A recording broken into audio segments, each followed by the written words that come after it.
င်းစရာကောင်းတဲ့ wallpaper တွေသုံးနေတော့မှလားမို့သုံးနေသလိုကိုယ်စိတ်ကြိုက်ဖန်လို့ရတဲ့ live wallpaper လေးလုပ်ချင်တယ်ဆိုရင်ဒီဗီဒီယိုကိုဆက်ကြည့်လိုက်နော် Yes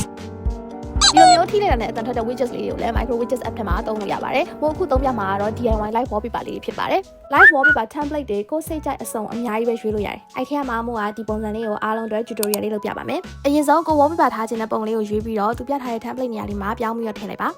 အမှာ background ကိုလည်းစိတ်ကြိုက်ရွေးလို့ရတယ်ချစ်ဖို့ကောင်းတဲ့ sticker လေးတွေထည့်ဖို့ကတော့မပါမဖြစ်ပေါ့နော် battery နေရာမှာအစားအခုလိုမျိုးအရင်ချစ်ဖို့ကောင်းတဲ့ sticker လေးတွေကိုကိုယ်စိတ်ကြိုက်ထားလို့ရပါတယ်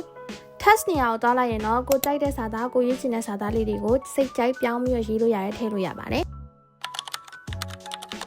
ပြောဖို့ကောင်းတာကိုယ့်ရဲ့ဖုန်းမှာအကောင့်လေးတွဲလောင်းကြနေသလိုမျိုး hanging sticker လေးလည်းထည့်လို့ရတယ် save လုပ်လိုက်ပြီဆိုတာနဲ့ကိုစိတ်ကြိုက် live wallpaper လေးရပြီဖြစ်ပါတယ်ပြီးရင် wallpaper ချင်းတဲ့နေရာမှာမျှပြထားတဲ့ live လေးကိုမဖြစ်မနေ on ပေးရပါမယ်